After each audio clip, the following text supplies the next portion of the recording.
Sabe quando a gente ouve falar em dinheiro do governo? A primeira imagem que costuma vir na cabeça é de gasto, né? Ou pior, de desperdício. Parece que a grana simplesmente some. Mas e se essa ideia toda estiver errada? E se o Estado, na verdade, nunca gastasse nada? Pois é aqui que a coisa fica interessante. Vamos investigar isso juntos. Então, para a gente desembolar essa ideia, o nosso caminho vai ter 6 paradas. A gente começa entendendo o conflito central que está por trás da nossa economia.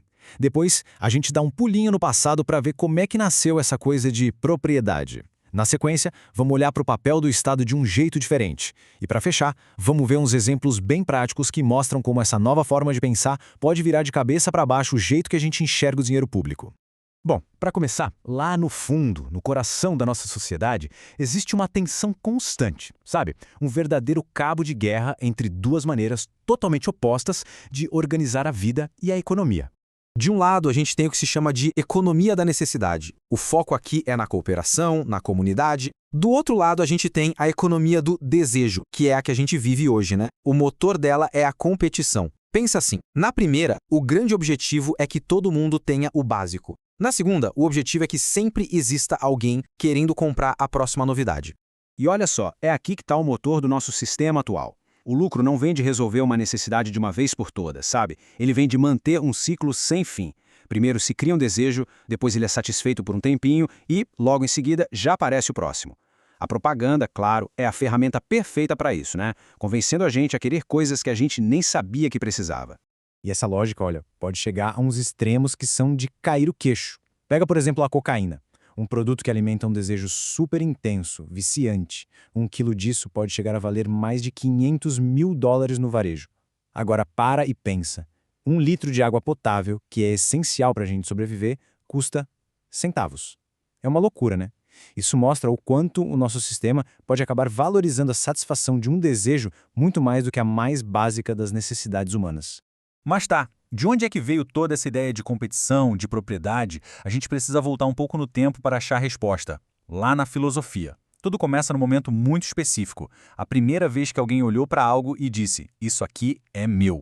Rousseau, o filósofo, ele descreve esse exato momento como se fosse o pecado original da sociedade. Aquele ato aparentemente simples de cercar um pedaço de terra e falar isso é meu, e pior, encontrar gente que acreditou naquilo. Foi ali que tudo começou. Foi o pontapé inicial para a economia do desejo, criando a base para a competição, para os conflitos e para a desigualdade que a gente conhece tão bem hoje em dia. E olha que interessante essa imagem. É um petrógrafo antigo que dá uma pista do que a gente pode ter perdido no caminho. Ele representa uma lógica que existia antes da propriedade privada. A lógica do grupo, do círculo, sabe? Onde todo mundo, mesmo com suas diferenças, tinha um lugar igual. A invenção da palavra meu foi o que quebrou esse círculo. E talvez para sempre.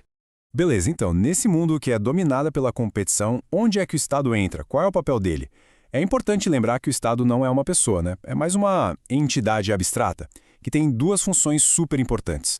A primeira função é a de ser um tipo de árbitro. O Estado define as regras do jogo, as leis dessa guerra constante por recursos e poder. Mas o segundo papel, esse é o que realmente pode mudar tudo. É o papel de realocar os recursos. Basicamente pegar de uma parte do grupo, por meio dos impostos, por exemplo, e transferir para outra parte. E é exatamente aqui que a gente chega no ponto principal de toda essa conversa. A ideia de que o tal do gasto do governo é, na verdade, uma ilusão.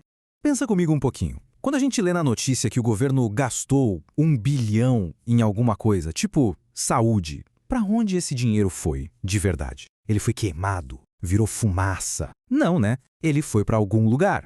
O ponto crucial, então, é este. O dinheiro nunca some. O Estado não destrói dinheiro quando gasta. Ele só move a grana de um bolso para outro.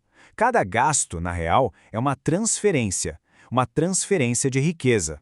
Para isso ficar bem claro, vamos pegar um exemplo que deu o que falar. Quando o Supremo Tribunal Federal fez aquela licitação para comprar lagostas e vinhos, aquele R$ 1 milhão não foi gasto e simplesmente sumiu. Não, ele foi transferido. Para quem?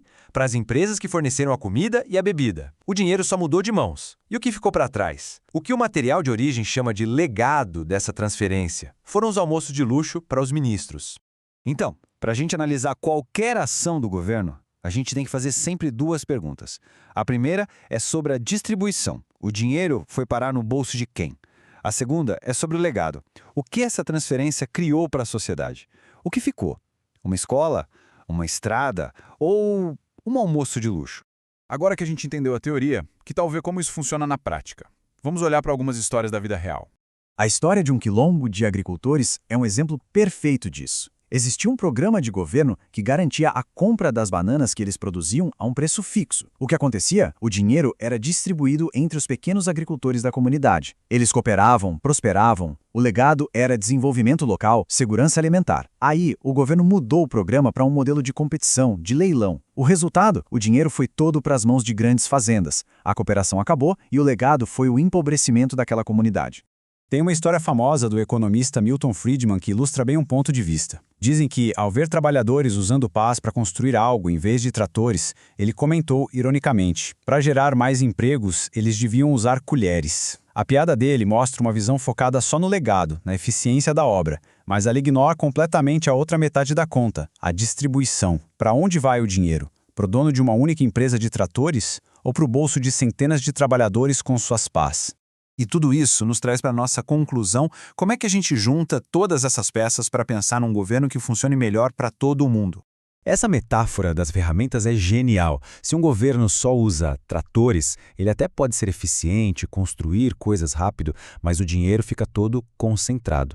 É como construir uma estrada que a maioria das pessoas não vai ter dinheiro para usar. Se usar só colheres, ele distribui bem a renda, mas a obra nunca fica pronta. A estrada não sai do lugar. O ideal, então, seria a pá, uma ferramenta que faz as duas coisas, constrói o legado e, ao mesmo tempo, distribui a riqueza. E com isso, a gente chega na grande ideia. A questão não é simplesmente gastar menos ou ser mais eficiente a qualquer custo. O ponto é otimizar as duas coisas ao mesmo tempo. É criar legados importantes para a sociedade, escolas, hospitais, pesquisa e, ao mesmo tempo, garantir que o dinheiro para criar tudo isso seja distribuído do jeito mais justo, servindo à economia da necessidade.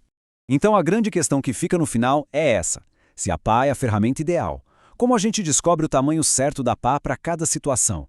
Como é que uma sociedade calcula esse equilíbrio perfeito entre construir o futuro e garantir que todo mundo tem o necessário no presente? Essa talvez seja a pergunta que mais importa.